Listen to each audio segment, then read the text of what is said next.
ನಮಸ್ಕಾರ. ಇಂದಿನ ಈ ಆಳವಾದ ಅಧ್ಯಯನಕ್ಕೆ ಸ್ವಾಗತ.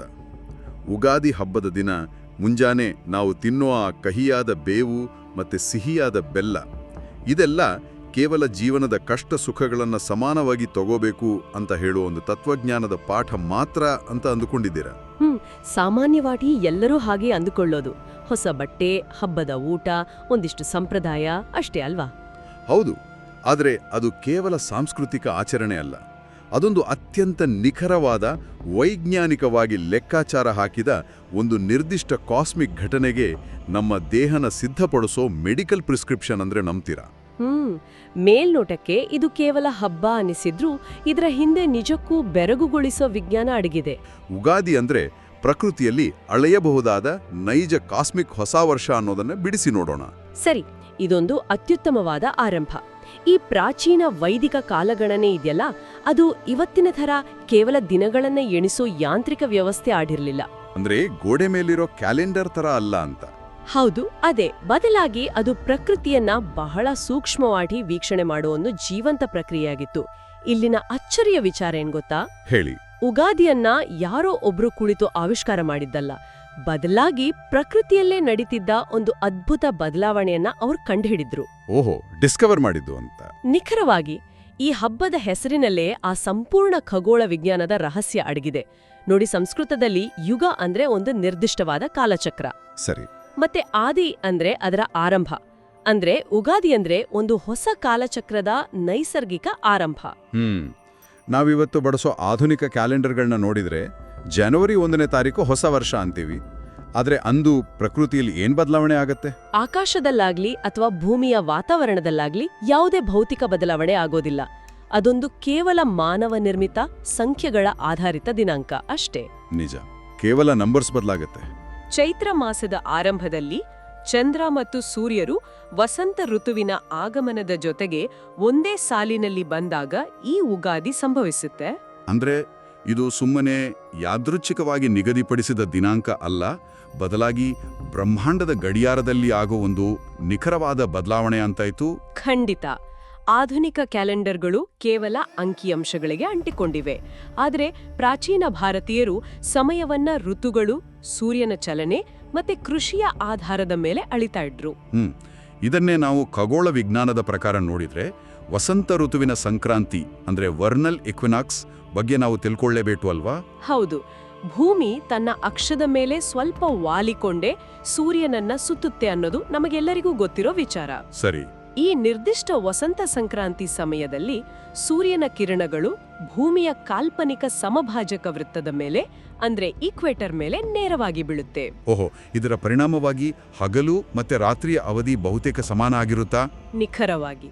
ಉತ್ತರ ಗೋಳಾರ್ಧದಲ್ಲಿ ಕಠಿಣವಾದ ಚಳಿಗಾಲ ಮುಗಿದು ಸೂರ್ಯನ ಬೆಳಕು ಹೆಚ್ಚಾಗೋಕೆ ಶುರುವಾಗುವ ಸಮಯ ಇದು. ಜೀವ ಸಂಕುಲಕ್ಕೆ ಮರುಜೀವ ಸಿಗೋ ನಿಖರವಾದ ಟೈಮ್. ಅಂದ್ರೆ ಇದು ಕೇವಲ ಒಂದು ನಂಬಿಕೆ ಅಲ್ಲ, ಭೌತಿಕವಾಗಿ ಕಣ್ಣಿಗೆ ಕಾಣುವ, ವೀಕ್ಷಿಸಬಹುದಾದ ಪರಿಸರ ವಿಜ್ಞಾನ. ಹೌದು. ಇದನ್ನೇ ನಾವು ಆಧುನಿಕ ಕ್ಯಾಲೆಂಡರ್ಗಳಿಗೆ ಹೋಲಿಸಿ ನೋಡಿದ್ರೆ ಈಗ ನಮ್ಮ ಕ್ಯಾಲೆಂಡರ್ಗಳು ಗೋಡೆ ಮೇಲಿರೋ ಒಂದು ಎಕ್ಸೆಲ್ ಶೀಟ್ ತರ ಅನ್ಸುತ್ತೆ. ಅದರಲ್ಲಿ ಕೇವಲ ದಿನ, ವಾರ, ತಿಂಗಳುಗಳ ಬಾಕ್ಸ್ಗಳಿರುತ್ತೆ. ನಾವು ದಿನಾಂಕಗಳನ್ನ ಕ್ರಾಸ್ ಮಾಡ್ಕೊಂಡು ಹೋಗ್ತೀವಿ. ಸರಿ. ಆದ್ರೆ ನಮ್ಮ ಪ್ರಾಚೀನ ವೈದಿಕ ಕ್ಯಾಲೆಂಡರ್ ಇದೆಯಲ್ಲ, ಅದು ಒಂದು ಅತ್ಯಾಧುನಿಕ ಸ್ಮಾರ್ಟ್ ವಾಚ್ ಇದ್ದಾಗೆ. ವಾವ್, ಇದೊಂದು ಭರ್ಜರಿ ಹೋಲಿಕೆ. ಒಂದು ಸ್ಮಾರ್ಟ್ ವಾಚ್ ಹೇಗೆ ನಮ್ಮ ದೇಹದ ಉಷ್ಣಾಂಶ, ಹೃದಯದ ಬಡಿತನ ಟ್ರ್ಯಾಕ್ ಮಾಡುತ್ತೋ, ಹಾಗೆಯೇ ಈ ಸಾಂಪ್ರದಾಯಿಕ ಕ್ಯಾಲೆಂಡರ್ ಪ್ರಕೃತಿಯ ನಾಡಿ ಮಿಡಿತವನ್ನ ಟ್ರ್ಯಾಕ್ ಮಾಡುತ್ತೆ. ಖಂಡಿತ. ಅದು ಕೇವಲ ಸಂಖ್ಯೆಗಳನ್ನು ತೋರಿಸೋದಿಲ್ಲ, ಮಣ್ಣಿನೊಳಗಿರೋ ಬೀಜಗಳು ಮೊಳೆಯೋಕೆ ಆರಂಭಿಸೋ ಸಮಯ, ಗಿಡಗಳಲ್ಲಿ ಹೊಸ ಎಲೆಗಳು ಚಿಗುರೋ ನಿಖರವಾದ ಕಾಲನ ಸೂಚಿಸುತ್ತೆ. ಹೌದು. ಹೂವುಗಳು ಅರಳುವುದು ಮತ್ತೆ ಪ್ರಾಣಿಗಳ ನಡವಳಿಕೆಯಲ್ಲಿ ಆಗುವ ಬದಲಾವಣೆಗಳನ್ನು ಕೂಡ ಇದು ನಿಖರವಾಗಿ ಹೇಳುತ್ತೆ. ಇದೊಂದು ಜೀವಂತ ಗಡಿಯಾರವಿದ್ದಂತೆ. ಆದರೆ ಇಲ್ಲಿ ನನಗೆ ಕಾಡೋ ಮತ್ತೊಂದು ದೊಡ್ಡ ವಿಚಾರ ಇದೆ. ಈ ಬದಲಾವಣೆಗಳು ಕೇವಲ ಪ್ರಕೃತಿಗೋ ಅಥವಾ ಗಿಡಮರಗಳಿಗೋ ಮಾತ್ರ ಸೀಮಿತ ಆಗಿಲ್ಲ ಅಲ್ವಾ? ಇಲ್ಲ, ಖಂಡಿತ ಇಲ್ಲ. ಆಕಾಶದಲ್ಲಿ ನಡೆಯೋ ಈ ಬದಲಾವಣೆಗೂ ಭೂಮಿಯ ಮೇಲಿನ ಮಾನವನ ದೇಹದ ಒಳಗಿನ ವ್ಯವಸ್ಥೆಗೂ ನೇರವಾದ ಕೊಂಡಿ ಇದೆ. ಹೌದು. ಪ್ರಾಚೀನರು ಮನುಷ್ಯನನ್ನ ಪ್ರಕೃತಿಯಿಂದ ಬೇರೆಯಾಗಿ ನೋಡಿಯೇ ಇರಲಿಲ್ಲ. ಆ ಕೊಂಡಿಯೇ ಅತ್ಯಂತ ಆಕರ್ಷಕವಾದದ್ದು. ಅಂದ್ರೆ ಇದನ್ನ ಆಧುನಿಕ ಜೀವಶಾಸ್ತ್ರದ ದೃಷ್ಟಿಕೋನದಲ್ಲಿ ನೋಡಿದ್ರೆ ಸಿರ್ಕ್ಯಾಡಿಯನ್ ರಿದಮ್ ಅಥವಾ ಜೈವಿಕ ಗಡಿಯಾರದ ಪರಿಕಲ್ಪನೆ ಸ್ಪಷ್ಟವಾಗುತ್ತೆ. ನೋಡಿ, ಮನುಷ್ಯನ ಜೈವಿಕ ಗಡಿಯಾರ ನೇರವಾಗಿ ಸೂರ್ಯನ ಬೆಳಕಿನಿಂದ ಕಂಟ್ರೋಲ್ ಆಗುತ್ತೆ. ಸರಿ. ಕಣ್ಣಿನ ರೆಟಿನಾದ ಮೂಲಕ ಸೂರ್ಯನ ಬೆಳಕು ನಮ್ಮ ಮೆದುಳನ್ನ ತಲುಪಿದಾಗ ಅದು ಕಾರ್ಟಿಸೋಲ್ ಅನ್ನೋ ಎಚ್ಚರಿಕೆ ಹಾರ್ಮೋನ್ ಅನ್ನ ಬಿಡುಗಡೆ ಮಾಡೋಕೆ ಸೂಚನೆ ನೀಡುತ್ತೆ. ಓಹೋ, ಈ ಹಾರ್ಮೋನ್ ನಮ್ಮನ್ನ ಆಕ್ಟಿವ್ ಆಗಿರೋ ಹಾಗೆ ಮಾಡುತ್ತೆ ಅಲ್ವಾ? ಹೌದು. ಅದೇ ಸೂರ್ಯಾಸ್ತ ಆಗಿ ಕತ್ತಲಾದಾಗ ಮೆದುಳು ಮೆಲೆಟೋನಿನ್ ಅನ್ನೋ ವಿಶ್ರಾಂತಿ ಹಾರ್ಮೋನ್ ಅನ್ನ ಬಿಡುಗಡೆ ಮಾಡುತ್ತೆ. ಇದು ನಮ್ಗೆ ನಿದ್ದೆ ಬರೋ ಹಾಗೆ ಮಾಡುತ್ತೆ. ಅಂದ್ರೆ ಋತುಮಾನ ಬದಲಾದಾಗ, ಈಗ ಚಳಿಗಾಲದಿಂದ ವಸಂತ ಋತುವಿಗೆ ಬಂದಾಗ ಹಗಲು ರಾತ್ರಿಯ ಅವಧಿಯಲ್ಲಿ ದೊಡ್ಡ ಬದಲಾವಣೆ ಆಗುತ್ತೆ. ನಿಖರವಾಗಿ. ಬೆಳಕಿನ ಅವಧಿ ಹೆಚ್ಚಾದಾಗ ನಮ್ಮ ದೇಹದ ಈ ಹಾರ್ಮೋನ್ಗಳ ಉತ್ಪಾದನೆ ಕೂಡ ಹೊಸ ಋತುವಿಗೆ ತಕ್ಕಂತೆ ಮರುಹೊಂದಿಕೊಳ್ಬೇಕು, ಅಂದ್ರೆ ರೀಕ್ಯಾಲಿಬ್ರೇಟ್ ಆಗಬೇಕು. ಇದನ್ನೇ ಆಧುನಿಕ ಕ್ರೋನೋಬಯಾಲಜಿ ಕೂಡ ದೃಢೀಕರಿಸೋದಲ್ಲ. ಋತುಮಾನದ ಬೆಳಕಿನ ಬದಲಾವಣೆಗಳು ಮನುಷ್ಯನ ನಿದ್ರಾಚಕ್ರ, ಮನಸ್ಥಿತಿ ಮತ್ತೆ ಮೆಟಬಾಲಿಸಂ ಮೇಲೆ ಪ್ರಭಾವ ಬೀರುತ್ತೆ ಅಂತ. ಖಂಡಿತ ಬೀರುತ್ತೆ. ರೋಗನಿರೋಧಕ ಶಕ್ತಿಯ ಮೇಲೂ ಇದರ ನೇರ ಪ್ರಭಾವ ಇರುತ್ತೆ. ಒಂದು ನಿಮಿಷ, ಇಲ್ಲಿ ನನ್ನದೊಂದು ದೊಡ್ಡ ಪ್ರಶ್ನೆ ಇದೆ. ಕೇಳಿ. ನಾವು ಈಗ ಕಾರ್ಟಿಸೋಲ್, ಮೆಲೆಟೋನಿನ್, ಕ್ರೋನೋಬಯಾಲಜಿ, ಮೆಟಬಾಲಿಸಂ ಅಂತೆಲ್ಲ ಮಾತಾಡ್ತಿದೀವಿ. ಇವೆಲ್ಲ ಆಧುನಿಕ ರಕ್ತ ಪರೀಕ್ಷೆಗಳು, ಮೈಕ್ರೋಸ್ಕೋಪ್ಗಳು ಮತ್ತೆ ಲ್ಯಾಬ್ಗಳಿಂದ ನಮ್ಗೆ ಇವತ್ತು ಗೊತ್ತಿರೋ ವಿಚಾರಗಳು. ಹೌದು, ನಿಜ. ಸಾವಿರಾರು ವರ್ಷಗಳ ಹಿಂದೆ ಇದ್ಯಾವುದೂ ಇರಲಿಲ್ಲ ಅಲ್ವಾ?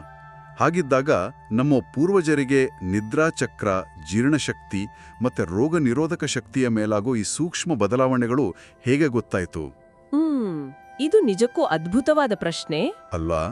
ಪ್ರಕೃತಿಯ ಬದಲಾವಣೆಗೆ ತಕ್ಕಂತೆ ಮನುಷ್ಯನ ದೇಹದಲ್ಲೂ ಒಂದು ರೀಸೆಟ್ ಆಗುತ್ತೆ ಅಂತ ಅಳಿಯಕ್ಕೆ ಅವರು ಯಾವ ಸಾಧನಗಳನ್ನ ಬಳಸಿದ್ರು? ಅವರ ಬಳಿ ಯಾವ ಯಂತ್ರಗಳೂ ಇರಲಿಲ್ಲ.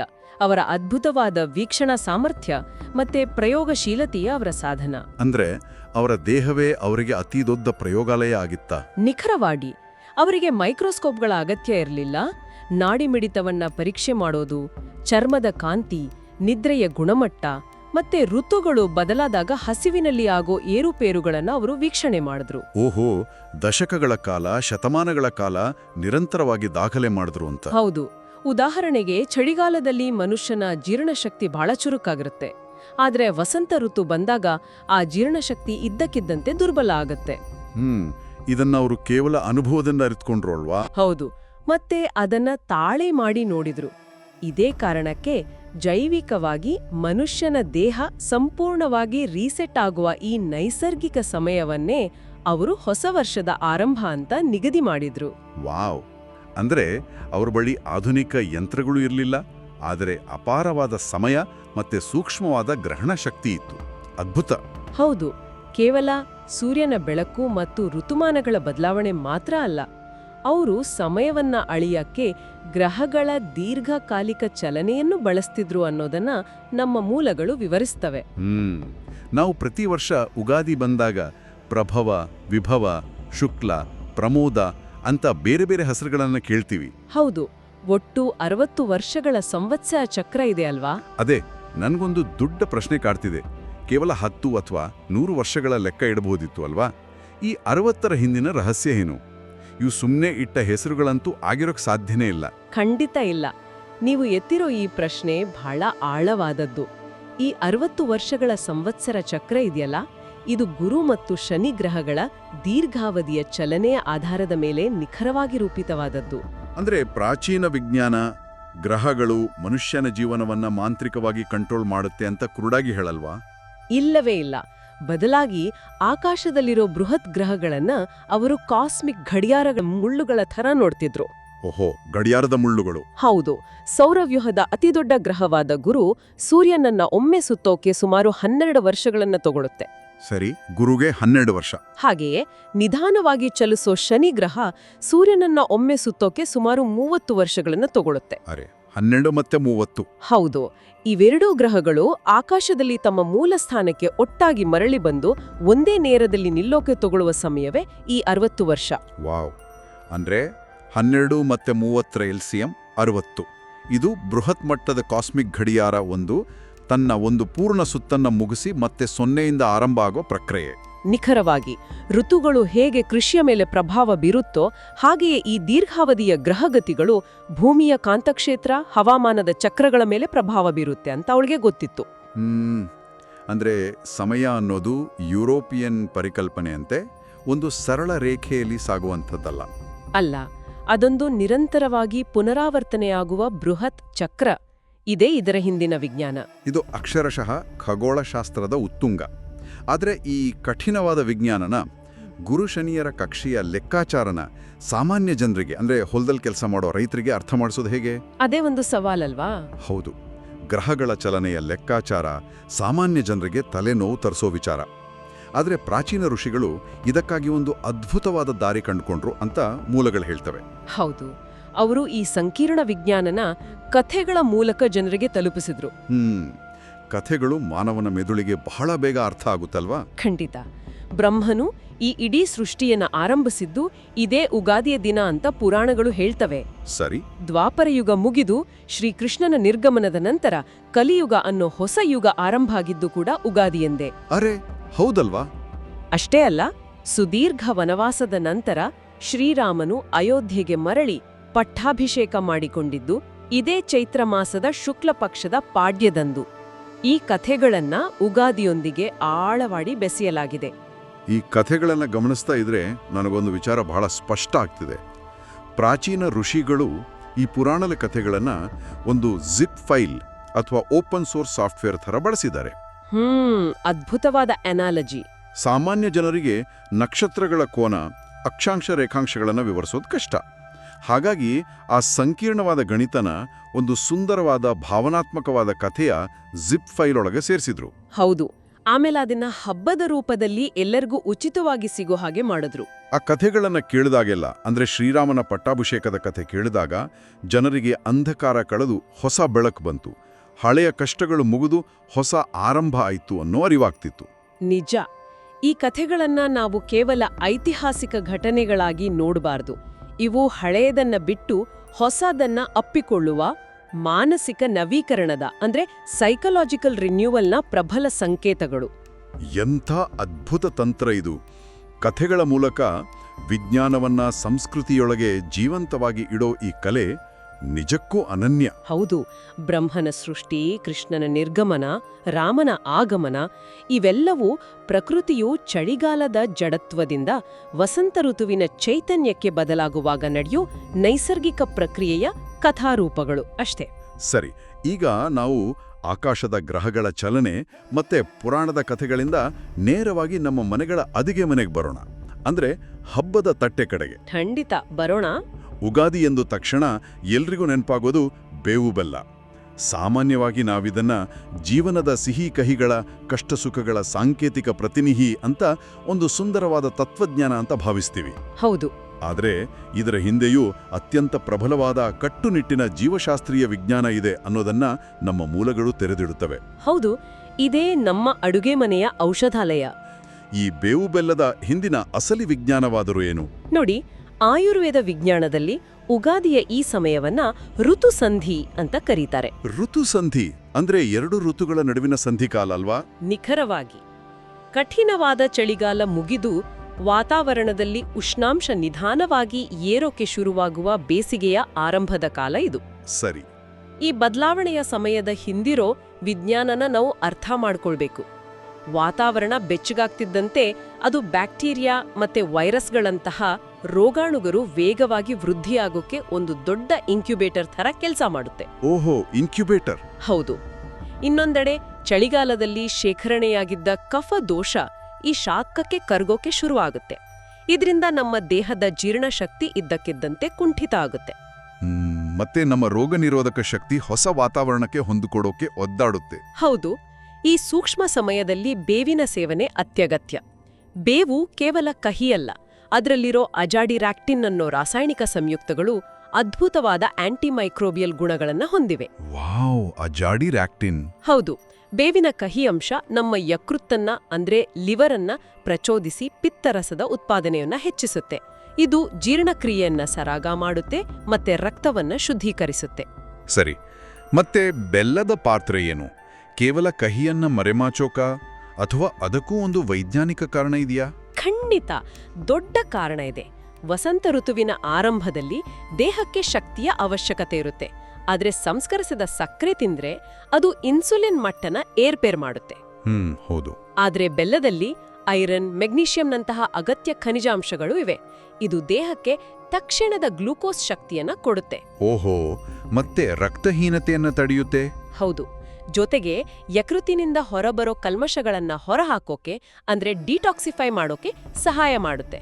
ಬೇವು ಮತ್ತೆ ಬೆಲ್ಲ ಒಟ್ಟಾಗಿ ಸೇರಿದಾಗ ಅದೊಂದು ಪರಿಪೂರ್ಣವಾದ ಆಯುರ್ವೇದಿಯ ಔಷಧಿಯಾಗುತ್ತೆ.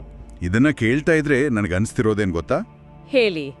ನಾವು ಲಾಂಗ್ ಡ್ರೈವ್ ಅಥವಾ ಚಾರಣಕ್ಕೆ ಹೋಗುವಾಗ ಜೊತೆಯಲ್ಲಿ ಒಂದು ಫಸ್ಟ್ ಏಡ್ ಕಿಟ್ ತಗೊಂಡು ಹೋಗ್ತೀವಲ್ವಾ? ಹೌದು, ತಗೊಂಡು ಹೋಗ್ತೀವಿ. ಹಾಗೆ ಚಳಿಗಾಲದಿಂದ ಬೇಸಿಗೆಯ ಕಡೆಗೆ ನಡೆಯೋ ಋತುಮಾನದ ಬದಲಾವಣೆಯ ಈ ಪ್ರಯಾಣದಲ್ಲಿ ಬದುಕಿ ಉಳಿಯೋಕೆ ಮತ್ತೆ ಆರೋಗ್ಯವಾಗಿರೋಕೆ ಪ್ರಾಚೀನ ವೈದ್ಯರು ನಮ್ಗೆ ಕೊಟ್ಟ ಒಂದು ನ್ಯಾಚುರಲ್ ಸರ್ವೈವಲ್ ಕಿಟ್ ಈ ಬೇವು ಬೆಲ್ಲ. ಖಂಡಿತ. ಬಹಳ ಸುಂದರವಾದ ಮಾತಿದು.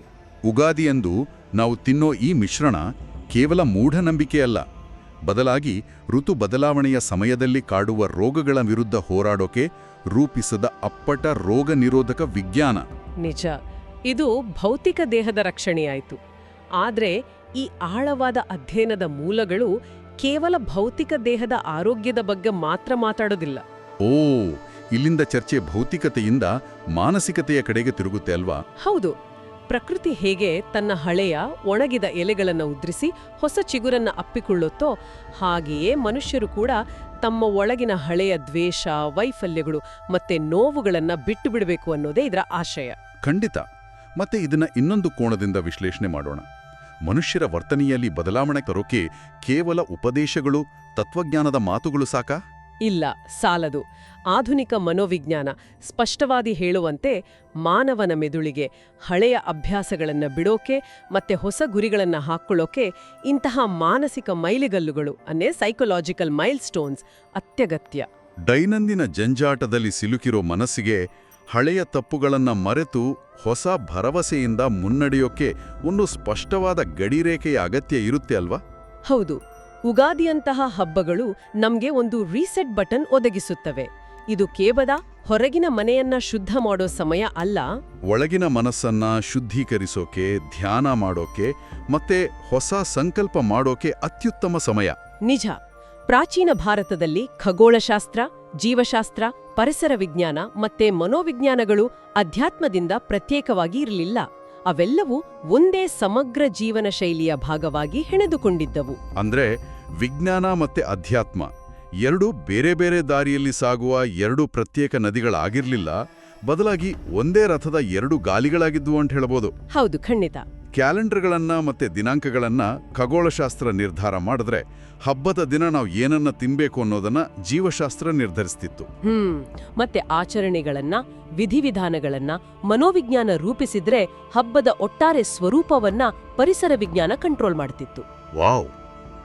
ಇವೆಲ್ಲದರ ಅದ್ಭುತವಾದ ಒಟ್ಟು ಸಂಗಮವೇ ಉಗಾದಿ. ಇದು ನಿಜಕ್ಕೂ ತಲೆಗೆರೆನ್ನುವಂತಹ, ನಮ್ಮ ಕಣ್ಣು ತೆರೆಸುವಂತಹ ವಿಚಾರ. ನಿಜ. ಇಂದಿನ ಈ ಆಳವಾದ ಅಧ್ಯಯನದ ಕೊನೆಯಲ್ಲಿ ನಾವು ಉಗಾದಿಯ ನೈಜ ಸ್ವರೂಪವನ್ನು ಕ್ರೋಢೀಕರಿಸೋದಾದ್ರೆ, ಇದು ಕೇವಲ ಗೋಡೆ ಮೇಲಿರೋ ಕ್ಯಾಲೆಂಡರ್ನ ಒಂದು ದಿನಾಂಕ ಅಲ್ಲ. ಅಲ್ಲವೇ ಅಲ್ಲ. ಇದು ಕೇವಲ ಒಂದು ಸಾಂಸ್ಕೃತಿಕ ಆಚರಣೆಯೂ ಅಲ್ಲ. ಇದು ಋತುಮಾನದ ಪರಿವರ್ತನೆ, ನಮ್ಮ ದೇಹದ ಜೈವಿಕ ಗಡಿಯಾರದ ಮರುಹೊಂದಾಣಿಕೆ, ನಮ್ಮ ಮನಸ್ಸಿನ ನವೀಕರಣ. ವಿಶಾಲವಾದ ಪ್ರಕೃತಿಯೊಡನೆ ಮನುಷ್ಯರು ಬೆರೆತು ಒಂದಾಗುವ ಒಂದು ನಿಜವಾದ ಕಾಸ್ಮಿಕ್ ಹೊಸ ವರ್ಷ. ಈ ಸಾರಾಂಶ ಅತ್ಯಂತ ನಿಖರವಾಗಿದೆ. ಸಾವಿರಾರು ವರ್ಷಗಳ ಹಿಂದೆ ಯಾವುದೇ ಉಪಗ್ರಹಗಳಿಲ್ಲದೆ, ಬೃಹತ್ ದೂರದರ್ಶಕಗಳಿಲ್ಲದೆ ಅಷ್ಟೊಂದು ನಿಖರವಾದ ವಿಜ್ಞಾನವನ್ನ ಅರಿತಿದ್ದ ಪ್ರಾಚೀನರ ಬುದ್ಧಿವಂತಿಕೆಯನ್ನ ನಾವು ಮೆಚ್ಚಲೇಬೇಕು. ಖಂಡಿತ ಮೆಚ್ಚಬೇಕು. ಆ ವಿಜ್ಞಾನ ಎಂದಿಗೂ ಕಳೆದು ಹೋಗಬಾರದು. ಅದು ಪ್ರತಿದಿನ, ಪ್ರತಿ ವರ್ಷ ಜನಸಾಮಾನ್ಯರಿಗೆ ಸದಾ ಸಿಕ್ತಿರಬೇಕು ಅನ್ನೋ ಉದ್ದೇಶದಿಂದಲೇ ಅದನ್ನ ದೈನಂದಿನ ಸಂಪ್ರದಾಯ ಮತ್ತೆ ಹಬ್ಬಗಳ ರೂಪದಲ್ಲಿ ಅವರು ಸಂಸ್ಕೃತಿಯೊಳಗೆ ಆಳವಾಗಿ ಬಚ್ಚಿಟ್ರು. ಅದ್ಭುತ. ಹಾಗಾದ್ರೆ ಈ ಸಂಪೂರ್ಣ ಚರ್ಚೆಯನ್ನ ಮುಗಿಸುವ ಮುನ್ನ, ಇಂದಿನ ನಮ್ಮ ಅಧ್ಯಯನದಲ್ಲಿ ಇದುವರೆಗೆ ಚರ್ಚಿಸದ, ಆದರೆ ನಾವೆಲ್ಲರೂ ಗಂಭೀರವಾಗಿ ಯೋಚಿಸಬೇಕಾದ ಒಂದು ಹೊಸ ವಿಚಾರವನ್ನ ಮುಂದಿಡ್ತೇನೆ. ಹೇಳಿ. ನಮ್ಮ ಪೂರ್ವಜರು ಭೂಮಿಯ ಚಲನೆ, ಸೂರ್ಯನ ಬೆಳಕು ಮತ್ತೆ ಋತುಗಳಿಗೆ ಅನುಗುಣವಾಗಿ ನಮ್ಮ ದೇಹವನ್ನ ರೀಸೆಟ್ ಮಾಡೋ ಈ ಅದ್ಭುತ ವ್ಯವಸ್ಥೆಯನ್ನ ರೂಪಿಸಿದರು. ಹೌದು. ಆದರೆ ಇಂದಿನ ನಮ್ಮ ಆಧುನಿಕ ಜೀವನ ಶೈಲಿಯನ್ನ ಒಮ್ಮೆ ಗಮನಿಸಿ. ನಾವು ರಾತ್ರಿ 2 ಗಂಟೆಯವರೆಗೆ ಕೃತಕವಾದ LED ದೀಪಗಳ ಪ್ರಖರ ಬೆಳಕಿನಲ್ಲಿ ಕೂರ್ತೀವಿ. ಲ್ಯಾಪ್ಟಾಪ್ ಮತ್ತೆ ಮೊಬೈಲ್ ಸ್ಕ್ರೀನ್ಗಳಿಂದ ಬರೋ ನೀಲಿ ಬೆಳಕಿಗೆ ಕಣ್ಣೊಡ್ತೀವಿ. ಹೌದು. ಎಸಿ ಯೂಂಗಳಲ್ಲಿ ಕುಳಿತು ಹೊರಗಿನ ಋತುಮಾನಗಳ ಬದಲಾವಣೆಯ ಅರಿವೇ ಇಲ್ಲದಂತೆ ಬದುಕ್ತಿದ್ದೀವಿ. ಹೀಗಿರುವಾಗ ನಮ್ಮ ಮೆದುಳಿಗೆ ಮತ್ತು ನಮ್ಮ ದೇಹದ ಆಂತರಿಕ ಗಡಿಯಾರಕ್ಕೆ ಇದು ಹೊಸ ವರ್ಷವೋ, ಚಳಿಗಾಲವೋ, ವಸಂತ ಋತುವೋ ಅಥವಾ ಹಗಲೋ ರಾತ್ರಿಯೋ ಅನ್ನೋ ಗೊಂದಲ ಶುರುವಾಗಿರುತ್ತೆ ಅಲ್ವಾ? ಖಂಡಿತ ಶುರುವಾಗಿರುತ್ತೆ. ನಮ್ಮ ಜೈವಿಕ ಗಡಿಯಾರ ಸಂಪೂರ್ಣವಾಗಿ ಏರುಪೇರಾಗಿದೆ. ಬಾರಿ ಉಗಾದಿ ಎಂದು ಹೊಸ ಬಟ್ಟೆ ಧರಿಸುವಾಗ ಅಥವಾ ಬೇವು ಬೆಲ್ಲದ ಮಿಶ್ರಣವನ್ನು ಸವಿಯುವಾಗ ಇದೊಂದು ಕೇವಲ ಹಬ್ಬ ಅಲ್ಲ ಅನ್ನೋದು ನೆನಪಾಗಬೇಕು. ಹೌದು, ಅದೊಂದು ಇಡೀ ಬ್ರಹ್ಮಾಂಡದ ಆ ಕಾಸ್ಮಿಕ್ ಗಡಿಯಾರದೊಂದಿಗೆ ಮನುಷ್ಯ ಬೆಸೆಯೋ ಪ್ರಕ್ರಿಯೆ. ಪ್ರಕೃತಿಯೊಂದಿಗೆ ಮತ್ತೆ ಒಂದಾಗಲು, ಮತ್ತೆ ಹೊಸದಾಗಿ ಆರಂಭಿಸಲು ಇದೊಂದು ಮುಕ್ತ ಆಹ್ವಾನ. ನಮಸ್ಕಾರ. ಪ್ರಾಜೆಕ್ಟ್ ಸನಾತನ ನಿಮ್ಮ ಆಧ್ಯಾತ್ಮಿಕ ಅಗತ್ಯಗಳು, ಜ್ಞಾನ ಮತ್ತು ಪವಿತ್ರ ಸಾಧನಗಳಿಗೆ ಒಂದೇ ನಂಬಿಕೆಯ ತಾಣ. ಪ್ರಾಜೆಕ್ಟ್ ಸನಾತನದಲ್ಲಿ ನಾವು ಪ್ರಾಚೀನ ಶಾಸ್ತ್ರಗಳನ್ನು ಅಧ್ಯಯನ ಮಾಡಿ ಊಹೆಗಳಿಗೆಲ್ಲದೆ ಸಂಪ್ರದಾಯದಲ್ಲಿ ಆಧಾರಿತ ಯಥಾರ್ಥ ಆಧ್ಯಾತ್ಮಿಕ ಪರಿಹಾರಗಳನ್ನು ನಿಮ್ಮ ಮುಂದೆ ತರುತ್ತೇವೆ. ಪಾರಂಪರಿಕ ಶಾಸ್ತ್ರಗಳ ಮಾರ್ಗದರ್ಶನದಂತೆ ಜಾಗೃತಿಯಿಂದ ಆಯ್ಕೆ ಮಾಡಿ ಪರಿಶೀಲಿಸಿದ ಮೂಲ ನೆಪಾಳಿ ರುದ್ರಾಕ್ಷಗಳನ್ನು ನಾವು ಒದಗಿಸುತ್ತೇವೆ. ಆರೋಗ್ಯ, ಸ್ಥಿರತೆ, ಏಕಾಗ್ರತೆ, ರಕ್ಷಣೆ ಮತ್ತು ವಿಕಾಸದಂತಹ ನಿರ್ದಿಷ್ಟ ಜೀವನ ಉದ್ದೇಶಗಳಿಗೆ ರುದ್ರಾಕ್ಷ ಸಂಯೋಜನೆಗಳನ್ನು ವಿನ್ಯಾಸಗೊಳಿಸಲಾಗುತ್ತದೆ. ನಿಮ್ಮ ರಾಶಿ, ನಕ್ಷತ್ರ ಮತ್ತು ಇಷ್ಟ ದೇವತೆಯ ಆಧಾರದಲ್ಲಿ ವೇದಿಕ ಕ್ರಮಕ್ಕೆ ಅನುಗುಣವಾಗಿ ರುದ್ರಾಕ್ಷ ಆಯ್ಕೆಗೆ ನಾವು ಮಾರ್ಗದರ್ಶನ ನೀಡುತ್ತೇವೆ. ರುದ್ರಾಕ್ಷ ಮಾತ್ರವಲ್ಲದೆ ನಿತ್ಯ ಪೂಜೆ ಮತ್ತು ಆಧ್ಯಾತ್ಮಿಕ ಸಮತೋಲನಕ್ಕಾಗಿ ಸ್ಫಟಿಕ ಮತ್ತು ಮರಕತ ಶಿವಲಿಂಗಗಳನ್ನು ಸಹ ನಾವು ಒದಗಿಸುತ್ತೇವೆ. ನಮ್ಮ ಈ ಸೇವೆ ವ್ಯಾಪಾರ ಮಾತ್ರವಲ್ಲ, ಇದು ಭಕ್ತಿ, ನಿಷ್ಠೆ ಮತ್ತು ಜವಾಬ್ದಾರಿಯೊಂದಿಗೆ ನೀಡುವ ಜಾಗೃತ ಮಾರ್ಗದರ್ಶನ. ಇಂದೇ ನಮ್ಮ ಪ್ರಾಜೆಕ್ಟ್ ಸನಾತನ ವೆಬ್ಸೈಟ್ಗೆ ಭೇಟಿ ನೀಡಿ. ನಿಮ್ಮ ಆಧ್ಯಾತ್ಮಿಕ ಪ್ರಯಾಣಕ್ಕೆ ನಾವು ಜೊತೆಗಿರುತ್ತೇವೆ.